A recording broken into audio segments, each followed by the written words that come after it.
This is WRHD, Farmville, Greenville, powered by the Ritchie Law Firm Injury Lawyers. Ritchie Law is on top of it. Go to ritchielaw.com. That's ritchielaw.com.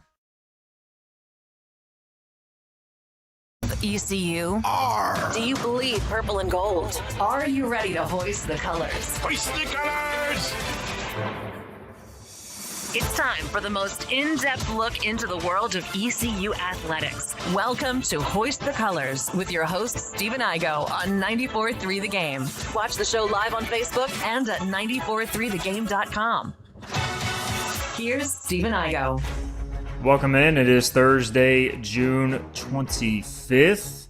We roll on Hoist the Colors. We'll have another State of the Position Room here shortly. We'll dive into the ECU cornerbacks on this Thursday. A lot of turnover for the second straight offseason in this position room. We'll tell you what it means. We'll tell you some of the names to keep an eye on that are competing for the starting job for ECU football in 2026. And, hey, these corners are going to have to open the season covering Alabama receivers. So it is an important room to take stock of.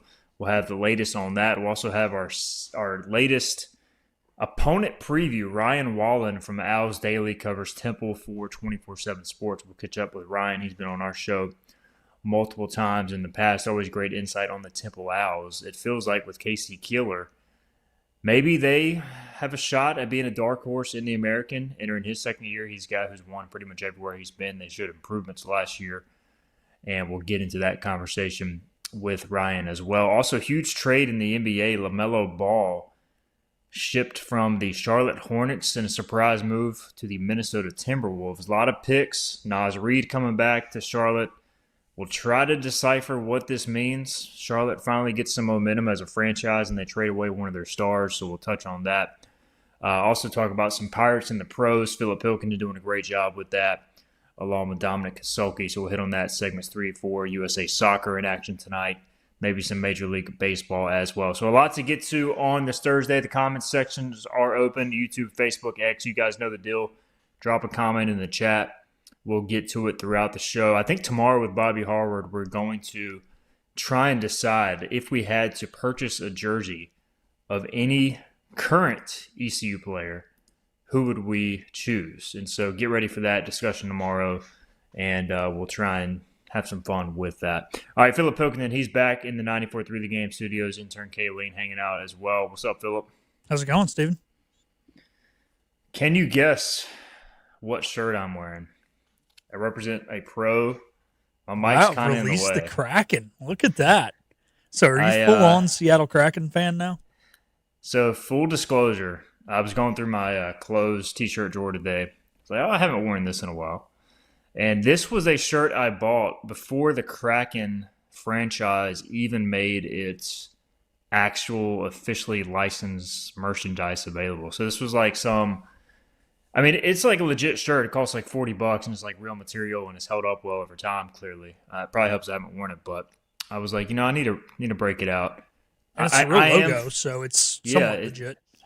Yeah, so I don't know if they got some money, but I remember like the actual team store hadn't opened yet, and I was like, I got to buy some of that because the merch, the logo, the colors were sweet. And unfortunately, the team hasn't been too good, just the one playoff appearance. But I am a Kraken fan. I think I'm going to shy away from the Avalanche bandwagon. They seem to be giving their fans heartbreak anyways, and also the Hurricanes. We've talked about that ad nauseum. So go Kraken, baby. That's hockey. All the more reason for you to stay up till 1 o'clock in the morning.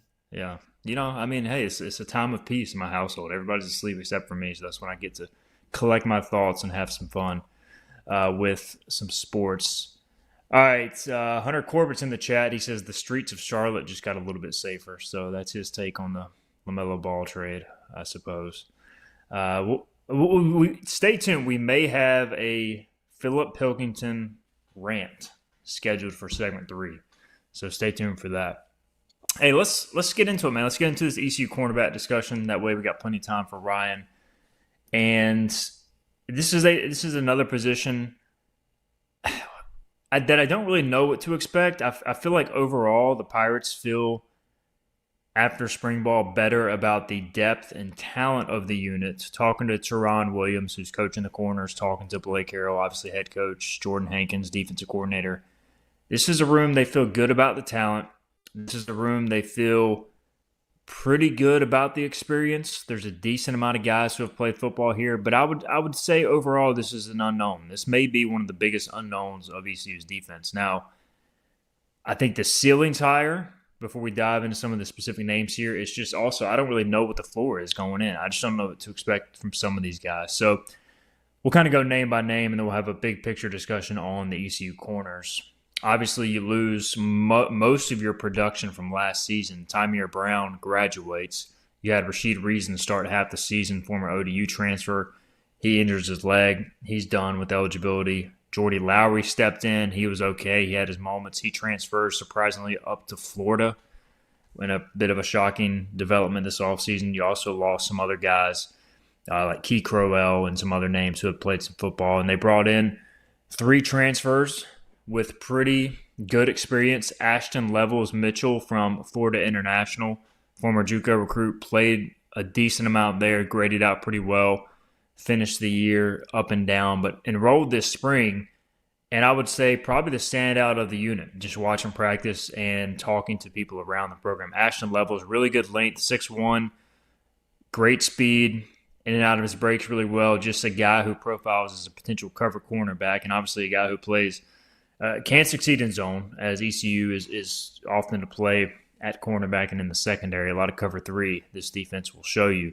So Ashton Levels, I would say, like, unless something crazy happens, he's going to start at one of the corner positions coming out of the spring. Other transfers ECU brought in, Jalen Bowden from Minnesota.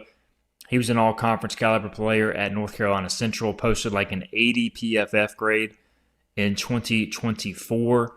And for those that aren't familiar with Pro Football Focus, 0 to 100 is the grading scale. Anything 60 to 70 is considered above average. 70 plus is good. 80 plus is great. 90 plus is elite. Is typically the scale. So he was great at North Carolina Central. Transfers to Minnesota as one of the top corner transfers and just really never played. Never really got a shot. He's kind of a bounce-back candidate. He had a solid spring talking with Coach Williams, and I think he's a definite candidate to start as well, but not maybe as much of a lock as Levels. The other transfer, Raymond Mosby, brought in from Louisville, played a couple years there, got some decent run in the bowl game as a freshman, played a good amount of special teams, played enough to where he did not redshirt each of the last 2 years, but not really a featured guy in the Louisville secondary. But again, had a solid spring. I'd expect him to compete for a starting cornerback position. A few other names to know outside of those 3 transfers. Angelo Ross is a redshirt freshman. You'll remember he had the pick in the game against FAU. He also had a hit near the sidelines that he celebrated, and he got ejected after like 11 snaps due to 2 unsportsmanlike conduct penalties. But talent-wise, he's got some real upside, had a really good spring. Jonathan Akins is a redshirt junior, former Maryland transfer who was on the team last year, didn't play at all. I mean, you look at him working out, he looks the part. He's long, he's fast. He's just got to get more physical, got to get more ball into the system. It sounds like that's happened. That's 5 guys I expect to be in the mix. So Darion Horsley is a redshirt freshman who I think has as much upside as anybody in this entire room. Horsley, I've just heard some things, maybe his status a bit unclear going into preseason camp, maybe some off-the-field stuff. So if he's eligible to play, able to play, he, to me, is a legitimate starting caliber option. He's 6'2", the biggest corner in the room, has legit NFL traits, but again, the maturity has to keep coming along. Otherwise, you can't count on him. And then Amari Mack's a true freshman. Also, Journey Lattimore is a redshirt sophomore walk-on they really like, who could be a scholarship guy one day. So you have 5, 6 guys here. I think Levels is a surefire starter. And outside of that, I think there's going to be a lot of competition. Would not surprise me if Horsley ends up being out, if they move Miles Pollard, who they brought in as a safety from Memphis, who has played cornerback at Michigan in the past. Maybe he plays some corner as well. So, Phil, there's your breakdown of this room. Again, like, I think the upside, the talent specifically of the top names I mentioned, Mitchell, Mosby, Bowden, Ross, Horsley, if he's out there, like, those guys to me have legit upside. It's just I don't know when they're going to hit that level of upside. So that's what makes me maybe a little nervous about this room, but I like the look of the room overall, maybe compared to a year ago. Yeah, I think so. I think you have a little more proven depth And look, the big thing is with college football, especially at this level, it's hard to have like two true lockdown guys, right? As long as the guys, have good eye discipline, they're good at bail techniques, so they can run cover 3 and cover 4, as well as play the flats well in cover 2, so you can mix some stuff up. That's the big thing. Now, you do want to have one guy who can play man, and I think Levels is possibly that guy. And the reason being is if you are facing a 3-by-1 set, and specifically if the three guys are to the boundary, so the short side of the field, and you're isolated on that backside, 9 times out of 10, you are going to have a zone coverage on one half of the field, but that back half, it's going to be a man-to-man situation because that's to the field and there's so much going on over there. So I think Level's length at 6'1", he can probably be that guy. He showed some of that at FIU. So that's going to be kind of the thing there, is just to make sure he can have that. Like you said, he's really good in and out of his breaks. He keeps his hips at a really good level in his pedal, so he doesn't have to drop back down in order to change direction. So that's really key. He's got good hip flexibility. So if you can have a guy like that, you'll be good. And then other than that, you're just hoping, like I said, the guys are good in bail, are solid, at cover 2, because a lot of the time you're running cover 3 in college football anyways. I mean, don't get me wrong, there's teams who can switch it up and lock you up man to man, but those teams are named Georgia, Ohio State, Alabama. This is a position going into the preseason camp. I'll be obviously looking into, what the status of Horsley is. And if he's out there, great. If not, I'll be a little concerned about the numbers. Tavius Horn is a redshirt freshman who tore his knee in the spring, and so he's going to be out the entire season. If Horsley is out too, that means you'd be 2 scholarship guys down with obviously no real way to – no post-spring portal, no real way to kind of make up those numbers. I think the wild card here is Akins. He's just a guy who, like, talent-wise, I think he's got, like, he runs as well as anybody at the position, physically looks the part. I just think the door is open right now for somebody like him to step up, even if he's not a starter. Hey, man, go earn a spot on the depth chart as a backup or a special teams guy. Like, there's no reason a redshirt junior who's been in college 3-4 years now, in Akins' case, who looks the part, can run like he did, there's zero reason he shouldn't be able to step into that role. But obviously, mentality-wise, he's got to meet the challenge. We know one thing, Philip, like this defense, if the defensive coaches don't trust you, you can have all the talent in the world. Blake Carroll, Teron Williams, your position coach. If your position coach doesn't trust you to go in there and execute the game plan and just play like their style of football, you're not going to play. They'd rather throw a walk-on in there who's going to play harder and do his job. So, talent is good, but he's got to prove this fall, this preseason, that he can go in there and just do the job, which I would think at corner, it can't be that hard. I mean, at the end of the day, you're playing some zone, you have certain responsibilities, but it's certainly easier than playing linebacker or even safety. Sorry, what was that? My bad. Kayleen showed me something, and I totally zoned out. I apologize. No, just as far as Akins, he's got legit talent. But, as far as playing cornerback, that's easier than playing safety or linebacker. Yeah. So if you're gonna have the chance to step up, this would seem to be the time. I agree. And the thing is, like we said, it's less complex. A lot of the stuff you do in most college defenses over there on the outside. I'm not saying you don't have to beat on your craft. I'm not saying you don't have to be a really good football player, but it's a lot more about eye discipline and just going out there and playing, making a play on the football. There is so much more complexity and so many more reads, especially in the run game when you're playing in the box or even if you are a free safety situation. So, yeah, corner can be a place where, guys really do go to succeed because at the end of the day, too, safety's got to be a little better of an open field tackler than corners. There's just so much more that goes into those positions. So, I think if he is going to succeed, this is going to be the time. And like you said, because the room is so wide open, there is depth there. This is his opportunity to step up and kind of be the guy. All right, final question here. We're going to break in. We got to get to Ryan Wallen. Polak says, how do we think this cornerback room will compete against Alabama's level of talent? They'll compete. I just think look, Alabama churns out NFL first-round pick receivers every single year, and they've got multiple guys in that room that are probably going to be first-round picks in the coming years. It's going to be a tall task. I think your best chance going into that game is pressuring an inexperienced quarterback and maybe making them make mistakes against some zone coverage. I can't really expect any of these corners to go out there man for man and stick with some of those receivers. So it's going to be a tall task, as will any position of Alabama, but especially their receiver room. It's considered one of their best on the team. Let's get a break in. We'll come back. We'll continue on opponent previews. Temple will visit Daddy Ficklin Stadium this season. We'll break that matchup down, as well as talk about the second year of the KC Keeler era in Philadelphia. So that is on the way. You know what the problem is with standard belts? Usually you have to choose between too tight or the opposite, too loose. But with Anson Belt and Buckle, you don't have to choose. We got rid of the holes and instead have a track system designed for micro-adjustability. That way you can enjoy a perfect fit every time.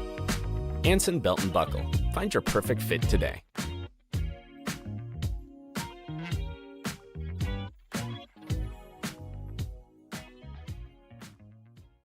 Healthwise Pharmacy rounds the bases with all of your infusion, retail, compounding, and medical equipment needs. Locally owned and operated by pharmacist Marcy Parker, Healthwise has grown to be your most trusted provider for infusion services. Currently providing in-home or on-site infusions in North Carolina, South Carolina, and Virginia.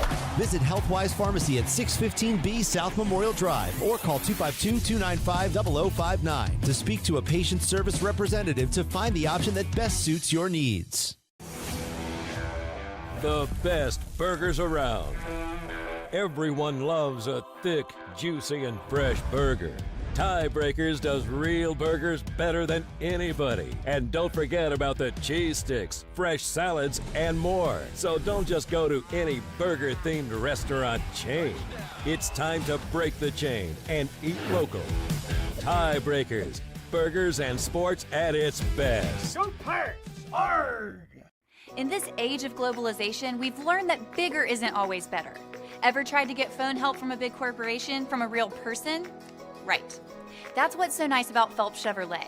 After more than 50 years serving our community, Phelps remains family-owned and operated. Mike, Daryl, Wave, West, Alan, and Clay deliver hometown service and integrity, same as always. They share your experience, they share your values, and they are ready to help with any motoring need. Come get you one.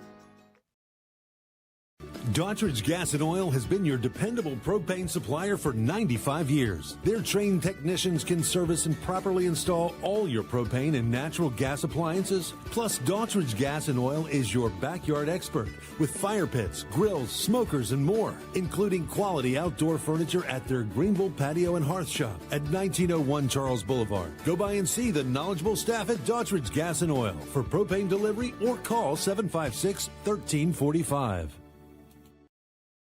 You have a choice when you invest in insurance, and when you choose First State Insurance Advisors, you're working with people you can trust. Clark Stallings has deep ties in the community. His team, including Keaton Smith, Regina Asby, Phil Leva, Max Joyner Jr., Max Joyner III, and Ginger Smith, provides knowledgeable and professional advice. First State Insurance Advisors is an independent insurance agency. They offer all types of personal insurance as well as various types for business. Call or email First State Insurance Advisors today.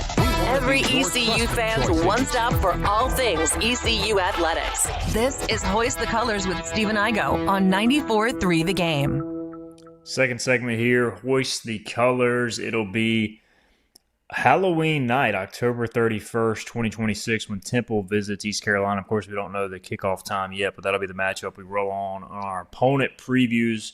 Talking Temple football, we've got Ryan Wallen, who covers the Temple Owls for Owls Daily 247, does some recruiting analysis as well. Been on the show multiple times. Good to get Ryan back to talk Temple. Ryan, first off, how's it going? Secondly, just the overall vibes, man, going into the second year of the KC Keeler era after a pretty solid first season. How are things in Philly? Hey, Stephen, thanks for having me on. There's a lot of optimism surrounding the program this year, obviously, given Temple's 5-7 year in year one last season under KC Keeler. And, we're really just a couple of plays and stops away from being bowl eligible in year one under Keeler. So definitely expectations have risen now this year, despite some turnaround on both sides of the ball, given the transfer portal nowadays. But there's still expectations where this Temple Owls team is going to be bowl eligible this year, and it's going to be the first time since 2019 that that's the case.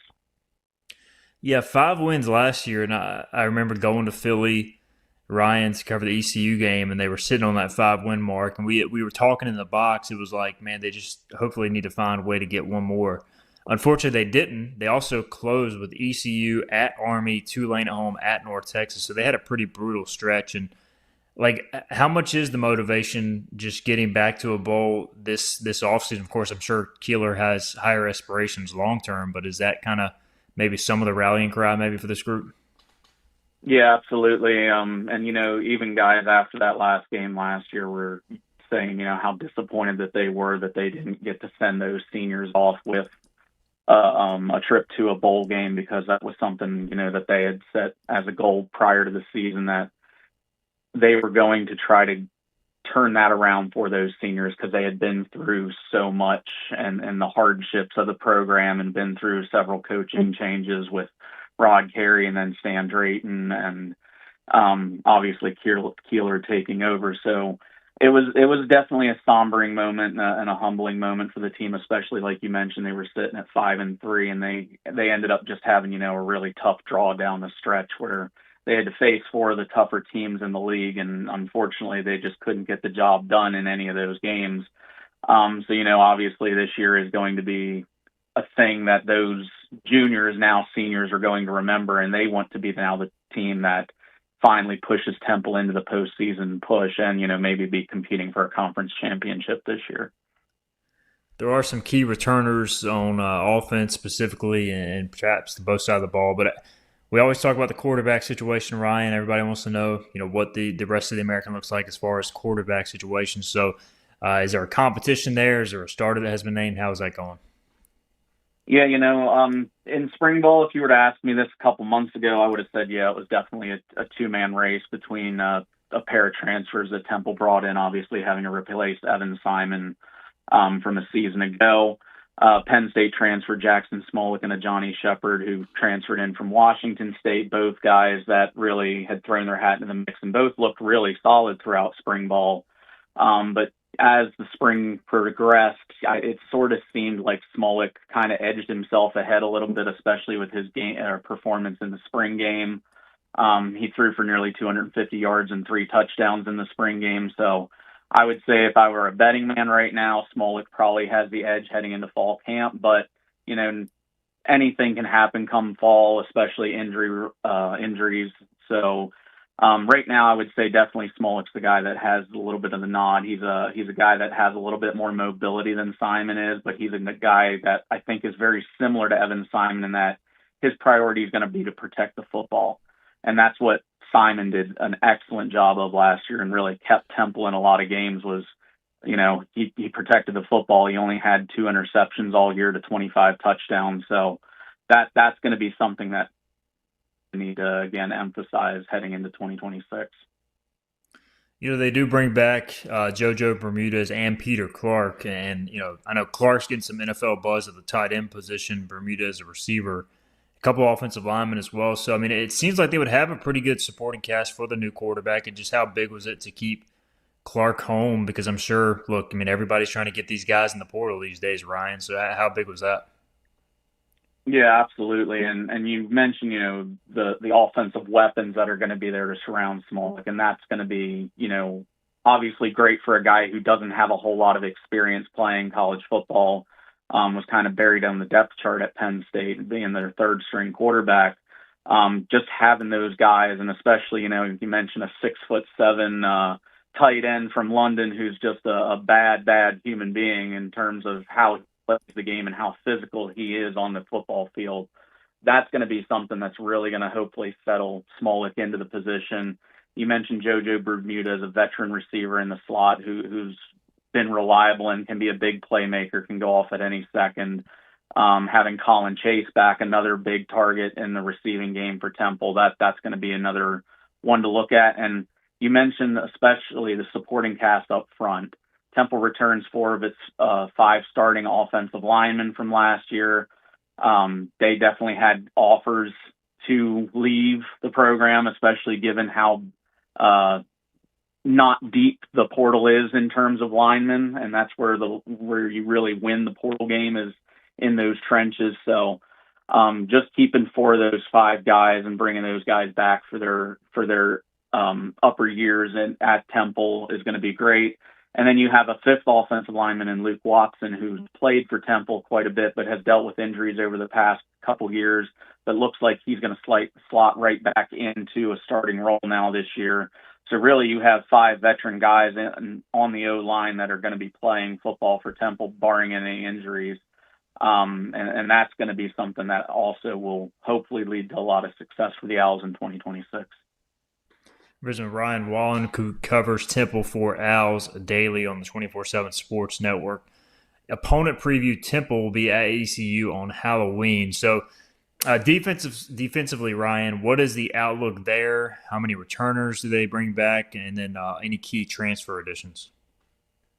Yeah, it's sort of a mixed bag on defense. I think the best way I can describe it is that the linebacking core is very solid. They bring back Curly Ordonez, who was an all-conference player last year, Eric Stewart, who's now been with Temple for 2 years, who's a grad student who has played a lot of college football as well, and they kept their backups as well. They didn't, lose many of the guys to the portal there because they pretty much said coming out of spring ball they wanted to stick this out together, and that kind of reminds me of some of the older Temple linebacking crews from like 2018 when you had a lot of guys who really wanted to stick together. They were a band of brothers, and they were the guys that kind of rallied the other players around them and, pushed them to be a Temple tough defense. So hopefully that's going to be the case this year with this linebacking crew as well.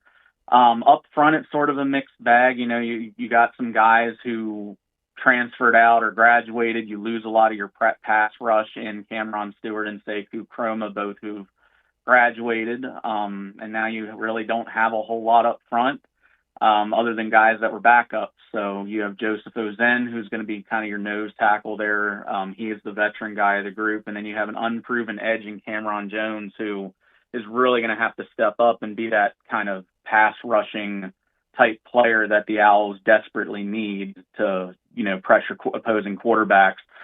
They brought in a defensive tackle, Kevin Hornbeek, who is another guy who's just a huge body up front. So he'll be vital in stopping the run game. And then another edge in Jalen Joseph, who I think is going to be an underrated guy heading into the season that people are not going to really know a lot about because he's transferred up to the Temple Owls. But, I think he's a guy that could be an impact player for them this year. On the back end, this is where my biggest question mark is heading into the season, especially at the cornerback position. They pretty much graduated all their veteran corners, and we're down to guys that have played less than 200 snaps of college football. Every single corner on their roster, none of them are more than 200 snaps of college football. So that's going to be a huge, huge growing experience for those guys, and it's going to be good that they get to kind of test the waters first against a FCS team in Rhode Island in week 1 before getting to play Penn State in week 2 of the season. So that'll be definitely interesting to see. But on the back end with the safeties, they did bring in a couple of veteran safeties from Penn State and Illinois as well, in Colin Dinkins and Sabor Kareem, respectively. I think those guys are just some really good ball players. They both looked really good throughout the spring. And then they still have Avery Powell, who was a guy who was just a playmaker last year on defense, despite him being a little undersized to play safety at the Division I FBS level. Ryan, looking at the schedule is certainly interesting and pretty tough. You mentioned the Rhode Island game. Obviously, that one they got to find a way to win. And then they get Penn State in Lincoln Financial Field. So I'm sure there'll be a ton of fans there for both sides. They go to Toledo, which is always really good in the MAC. Army at home. I think they'll be pretty good this year at USF. UConn, new head coach. Got to go to ECU, got to go to Navy, got to go to Memphis close the year. So it's not easy. I do see some potential wins here. So just how important is it, especially this stretch of Penn State at Toledo, Army, USF, to maybe steal a game or two or just not have things fall apart early in the season before it kind of gets more manageable on the back end? Yeah, absolutely. I think you have to find a way to steal 2 or 3 of those games that you mentioned there out of those first 5, aside from the Rhode Island game, which, you would hope, looking at it on paper, is a guaranteed win. But, even Rhode Island's not a walkover FCS program considering their success recently. But yeah, you mentioned obviously Penn State's going to kind of be the measuring stick to see where this Temple program is at matching up against a powerhouse in Penn State out of the Big Ten. And then you get a tough MAC team in Toledo that, again, new head coach, but you hope that you can find a way to win on the road there. And then you get a real tough test with Army. And that's going to kind of really be where you're going to see maybe how this season's going to play out for the Owls by that fourth game, because you feel your guys should be kind of settled in by now. And you got to play now an option team and see how the defense handles their discipline against a service academy like Army. But yeah, you mentioned, it's not easy for Temple to have to go on the road and play a lot of these tough opponents. You mentioned Toledo on the road, East Carolina on the road, Navy on the road, and then Memphis on the road. That's a really tough task and ask for a team to have to go play a lot of these top teams not at home. And that's going to obviously be hopefully a maturity thing and a veteran thing that Keeler instills in this team, is that, can we get up and get ready for these games not in our stadium when there's not going to be, the fans there cheering you on? Can you go in and silence the crowds of those opponents? Last thing for Ryan Wallen, who covers the Temple Owls. What's your understanding, Ryan, of kind of where the support is on the rev share, the NIL front at this point? I mean, I know some of these schools don't make that information public, including ECU, but we at least get a gauge of it. Do you feel like it's improving? Is it something that still needs to improve? Just from KC Keeler's standpoint, does he feel like he's getting enough support to be competitive in the league? Just your understanding of that. Yeah, I think there's always room for improvement, especially given, the state of college athletics right now and some of the numbers we're seeing from the Power 4 schools and what they're able to provide their rosters. But I would definitely say since Keeler's come in, the numbers have drastically improved for Temple. And the good thing is Keeler's kind of had experience with a little bit of the rev sharing with the scholarships and partial scholarships and all at the FCS level. So he really knows the system and work those numbers. And, he has a great GM behind him, essentially, in Clayton Barnes, who's done a phenomenal job of player retention as well, and locking these guys up on contracts to help them, stay and build this program back to what he knows it can be. But, there's always going to be movement. There's always going to be a team that's going to offer you more money. It's more so about getting those players that are willing to, take the less money to try to build something and see something through, rather than chase the paycheck at all times. But definitely the rev sharing has improved at Temple. It seems like the athletic department's doing more, and they're getting some of their highest numbers that they've gotten since NIL really started. So that's definitely been a positive for Temple, and it's definitely allowing Temple to be more competitive, not only in the league, but also in the transfer portal as well. He is Ryan Wallen. Follow him on Twitter at Ryan Wallen, WALLEN 247, all together on X. Ryan, we appreciate the insight as always, man. I'm sure we'll be talking again in the fall for this Halloween edition of Temple ECU, but appreciate the time, man. Absolutely, Stephen. Thanks for having me on. Take care. Absolutely one of the best. Ryan does great work over at 24/7 Sports, covering the Owls, and always a great guest with some insight on Temple athletics. We'll get a break in. We'll come back. Big trade in the NBA. LaMelo Ball on his way from Charlotte to Minnesota. We'll try to make sense of that. Also, we'll get into a little bit of everything. We haven't really talked about the World Cup in a few days, MLB. Shores wants us to hit the Brendan Sorsby NFL ruling, so maybe we'll touch on all of that next. This is Hoist the Colors. This is about you, your family, and the health of all who live in Eastern North Carolina. This is about the transformation of a health system into something more powerful and more human, about creating new ways to treat disease and keep you well. This is about ECU Health, which is to say, it's really all about you. ECU Health. Minds, hearts, purpose. You have a choice when you invest in insurance, and when you choose First State Insurance Advisors, you're working with people you can trust. Clark Stallings has deep ties in the community. His team, including Keaton Smith, Regina Asby, Phil Leyva, Max Joyner Jr., Max Joyner III, and Ginger Smith, provides knowledgeable and professional advice. First State Insurance Advisors is an independent insurance agency. They offer all types of personal insurance as well as various types for business. Call or email First State Insurance Advisors today. We want to be your trusted choice agency. Acre Station Meat Farm, along with Lane Angus Beef, bring you farm to fork beef. Stock your freezers now with affordable beef boxes just in time for the grilling season. Farm to fork beef brings quality local beef to your family.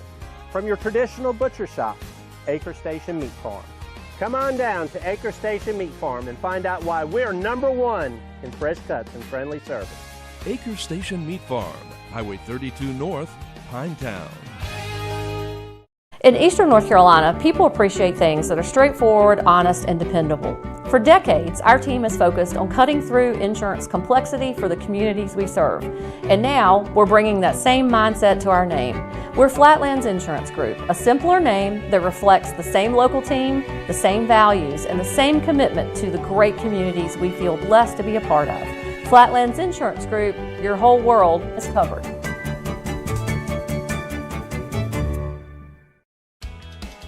Make every day electric on the Kawasaki Electro 20 electric balance bike. Maximize the fun with long run times, impressive top speed, and Kawasaki build quality. Easy adjustability and smooth handling make everyday riding more enjoyable. And the standard MTB type tires provide off-pavement capability. The Kawasaki Electro 20 is the electric balance bike that's built to rip. Go to Ron Ayers Motorsports, Memorial Drive north of the airport, Greenville. Your confidence makes everything look good. You see the world in vivid color, not black and white. Swing through your neighborhood Fantastic Sam's Cut in Color and let our experienced stylists take you from everyday to extraordinary. Fantastic Sam's hair salons are locally owned and operated. Our full-service salons are conveniently located in Goldsboro, Kinston, Greenville, New Bern, Jacksonville, and Calabash. Stop in today at Fantastic Sam's, where the possibilities are endless. Hoist the sail! Climb aboard as we set sail and hoist the colors. Ahoy, me hearties! Back to Steve and Igo on 94.3 The Game. Segment 3, we've talked ECU football through the first two segments, ECU cornerback, state of the room, and also our opponent preview with Temple. We'll try to hit our final 4 opponent previews. Next week, we have USF, we have Charlotte, Army, and FAU. We'll try to hit all those before we get out of here for our summer hiatus. Our plan currently to go through at least Thursday of next week. We'll see about Friday, TBD, before taking a break for the summer. Let's dive into some other sports now, some other happenings across the sports landscape. Big news in the state of North Carolina. NBA, the Charlotte Hornets trade star guard LaMelo Ball to the Minnesota Timberwolves. In return, they are getting Naz Reid, who we can get more into that fit. I do think that's an interesting fit for Charlotte. A 2033 unprotected first-round pick, 3 first-round pick swaps in 28, 29, and 2030.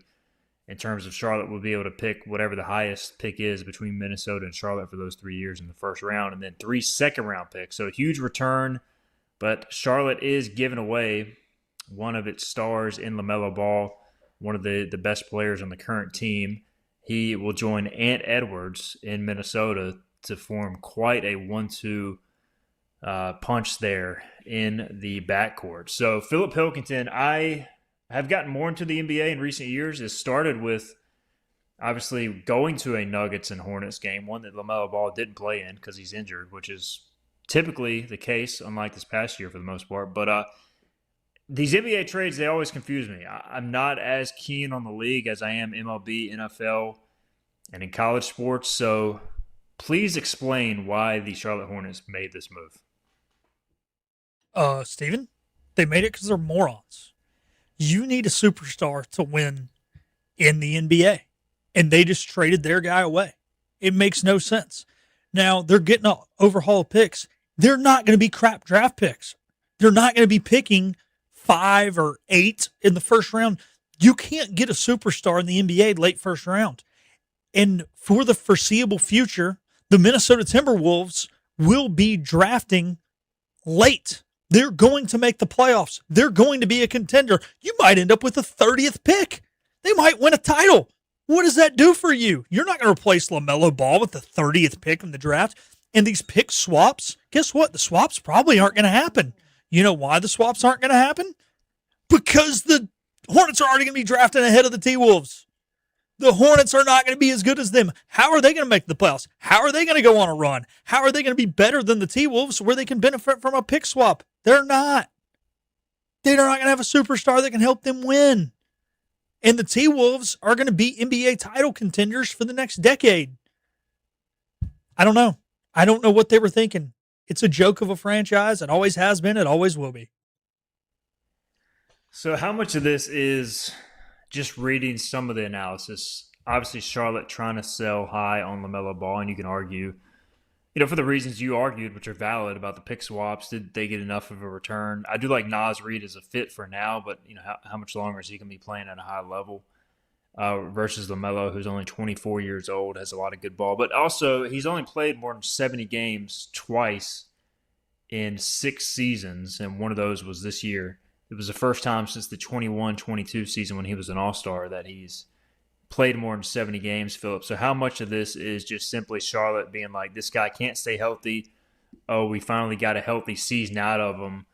Let's trade him now before he ends up getting hurt again. And he is a star when on the court. He's not the most efficient player in the world, but he is fun to watch, and he's, obviously a fan favorite when he's out there. So I don't know, maybe that's just what they're thinking, as just a counterpoint. Yeah, no, I mean, I think that's legit, but that's the game. Get a player better than Naz Reid. Look, Naz Reid a couple years ago was 6th man of the year. He's finished top 5 in the voting each of the last 3 years for 6th man of the year.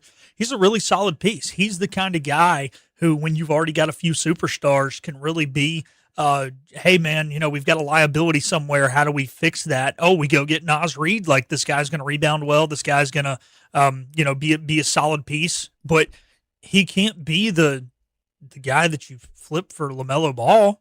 You at least got to get 2 players or send him to a team that, again, is going to pick at a crappy time. I mean, I get what you're saying, Steven, but go after somebody who can – you're not going to get an A-list superstar. I get that. But go get a guy who's at least, hey, this guy can be the second best player on our team when we go out and, do find our A-list player. But the problem is Naz Reid, you're in a really good spot if he's your 4th best player. But I mean, he's the pivotal point of this trade because, again, all of those picks are going to be 27. Oh, whoa. Who are you getting at 27? A guy who's going to be a 8th man.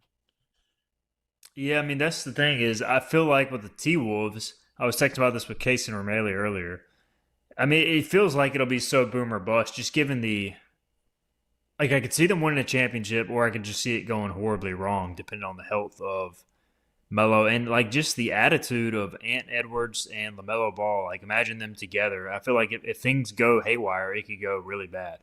But like I kind of admire them going for it too because their window is not going to be open forever as well. Yeah, I mean I think it's good for them to go for it. But like you said, that could blow up. And if you're a Hornets fan, you hope it blows up because you want that pick to be again 7, not 27. But yeah, dude, I don't know, man. The T-Wolves definitely, they're putting themselves in the best position to win. They view it as we've got our number 1. This guy's going to be our number 2, and let's go see if we can win a title. Can't remember who all they drafted. Did they draft Slim last night? I wasn't watching last night. I do not know. I think they drafted Evans. So, I mean, that'd be a pretty good backcourt because at least you got a guy who can stand on the wing and just jack threes. But some comments here from the chat. Joshua Richardson says, I understand the franchise is trying to capitalize while LaMelo's value is at the highest. It just doesn't make sense to me, though. Hopefully more moves to come. And, yeah, look, NBA free agency doesn't even open until the end of this month, so we'll see what other moves are made. Marty says the Hornets got better. He adds it's Brandon Miller's team and with a better stretch 4 who plays defense at an elite clip and Naz Reid. Kobe White will be the point guard, and that Duke player shooting threes will give it a chance for a deep run, obviously referring to Knippel.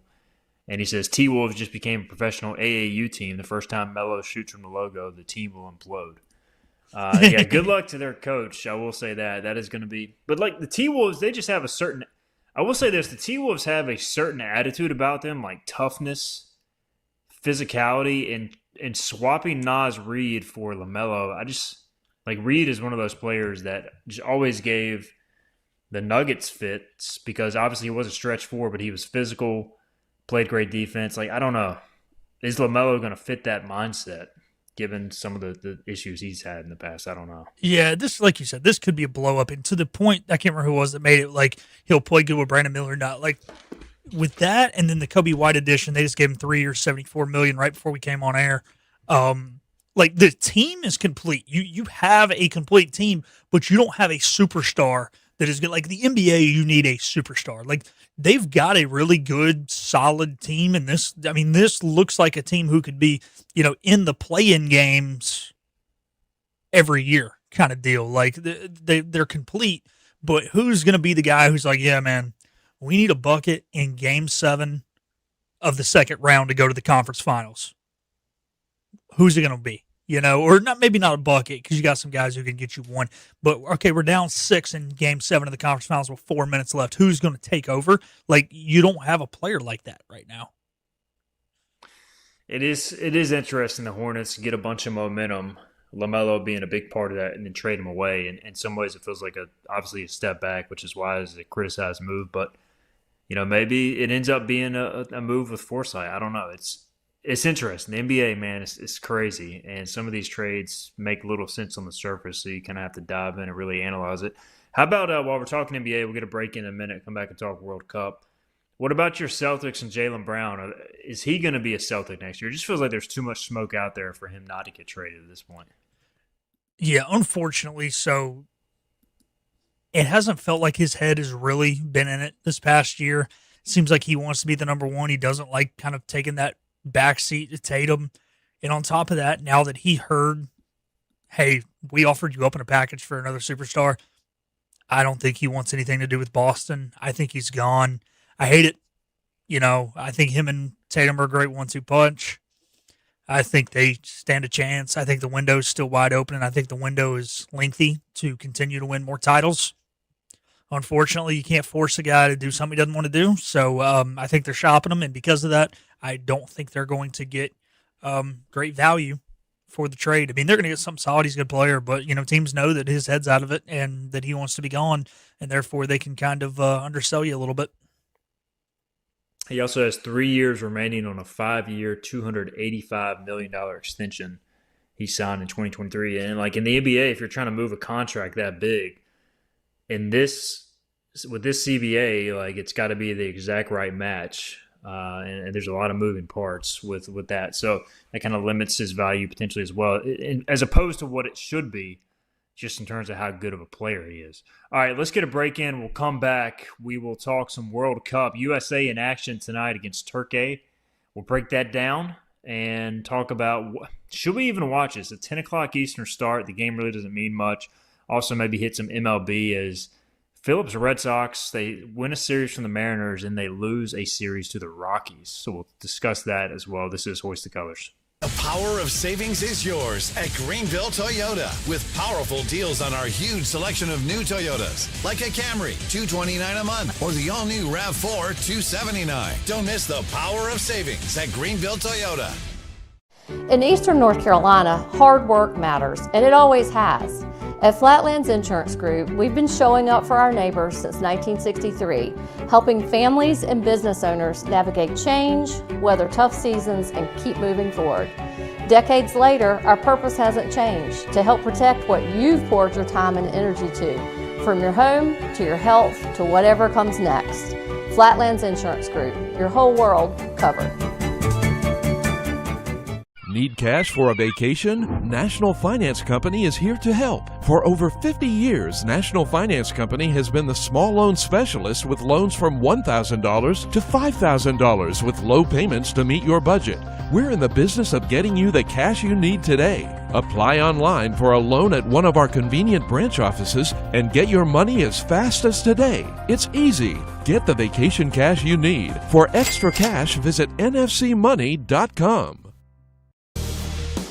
Your future is full of possibilities, and Pitt Community College can help you explore every option. You can earn a degree, learn a trade, transfer to a university, or launch a new career. We offer the support you need to succeed with flexible schedules, affordable tuition, and programs designed for the real world. Your path, your future, your college. Pitt Community College. Register now. Visit Larry's Steakhouse for a tender, hand-cut certified Angus ribeye.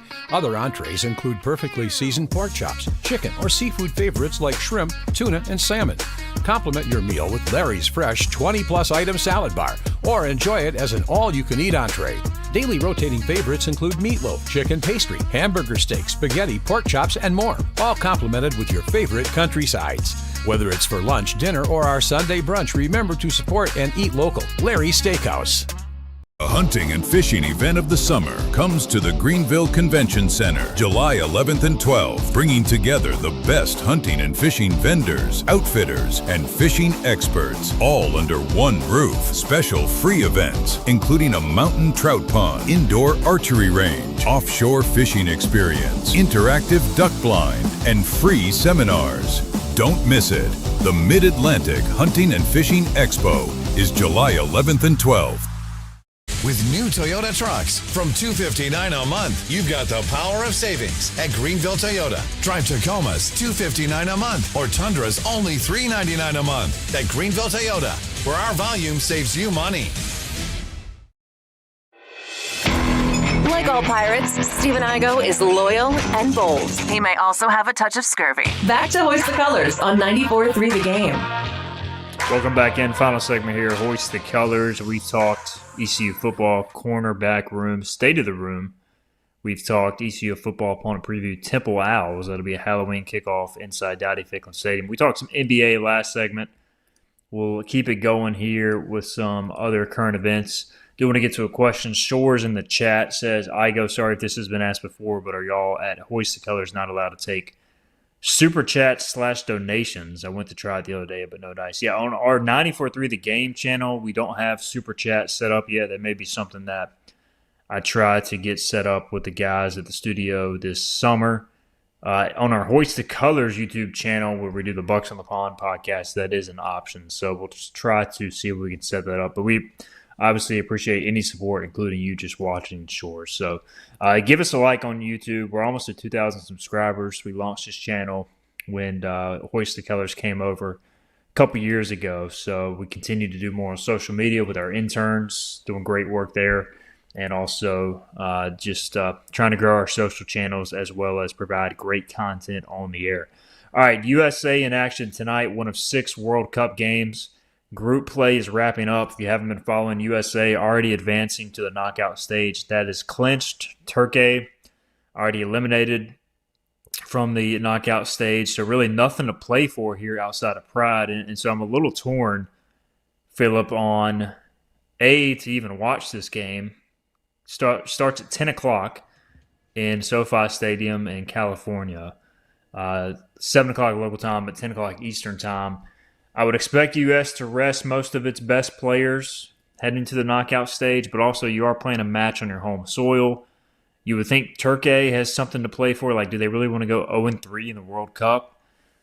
So I did what I could on the betting front. I picked draw, I think, at plus 300 because I feel like both teams are going to score a couple goals, maybe 1-1, and call it a tie. Do you think that's a safe or smart play on my part? Yeah, I can see that. There's actually been a lot of draws at this World Cup as well, even more so than maybe we expected. But, Stephen, the big thing, to answer your question, do you watch tonight? I say 100%. The United States has never played a third group stage game having already locked up a spot in the knockout stages. Tonight, they're not only doing that, they've already locked up first place in their group. This is a monumental moment for U.S. soccer on what is the biggest stage in the world, in the most popular sport in the world. And if you want to be respected amongst the elites, these are the kind of situations you have to put yourself in. This is a huge step for our country. This is a huge step for the young men in that locker room. And yes, it is a different circumstance. They were considered from the A pool because they were a host nation. I do get that. I get that it's 48 teams, so it is weaker groups, but still, this is a very special moment for our country. So watch it with pride, watch it with patriotism, and just enjoy the fact that we're really playing kind of a throwaway game as the final game of a group stage game, knowing that we've already won our group and get to advance. That's a really special moment for any country, especially the United States. So, yeah, watch it with watch it, but watch it with pride. Very well said. And if you want some intrigue, at the same time, going on in Levi Stadium in Santa Clara, Paraguay and Australia will be playing. And I believe the winner of that game, if there is a winner, I'm not sure what happens in a draw. Philip, maybe you know. But if there is an outright winner, they would advance to the knockout stage as well. So from the same group. So that'll be interesting. Yeah. So right now, Australia would automatically advance with a draw, and Paraguay or Australia would advance with a win. All right, there you go. All right, you guys, you and Dom have been doing your Pirates in the Pro podcast. So I want to give you a second to promote that as we wrap up today. What did you guys discuss this week, and any big developments on that front? Yeah, so it's on the 94.3 The Game YouTube page, as well as the IBX Media app. 943thegame.com are the places you can get it. We do, 15 to 20 minutes every week. We've been posting it on Tuesdays, wrapping up the week that was for the Pirates who have gone on to wear, professional uniforms. So this week we talked a lot about the promotion of the big week that Dixon Williams had last week, as well as we've been following very closely Carter Cunningham. He's now been up for what is close to 3 weeks in AA. Also, another Pirate got pulled up yesterday, so that'll be kind of a big topic next week. And also, we broke down the first start of the year for Carson Wisenhunt. So just kind of trying to keep up. We're trying to do a little more minor league than major league, honestly, because it's easier for people to pick up or, to follow the major league stuff. So we're trying to do as much minor league stuff as we can, because that's a little harder to stay up to date on. Definitely make sure to check that out. Trey Savage, by the way, he went 5 2/3, but did walk 5, struck out 5 in a no decision yesterday against Houston. So up and down season a little bit for Trey after last season's great postseason. So I'm sure you guys will discuss that at some point too. All right, we got to get out of here. We'll see you Friday, 12 noon. Bobby Harward in studio. We'll talk ECU football jerseys that we would want to buy. The current players will break that down. Have some fun discussion on Friday. We'll see you then. This has been Hoist the Colors with your host, Stephen Igo. Get a recap of this show at 943thegame.com and on your IBX Media app, on Twitter, Facebook, or anywhere you get your podcasts. Tune in weekdays at noon to get your ECU sports fix with Stephen Igo and Hoist the Colors on 943 The Game. Hoist the Colors!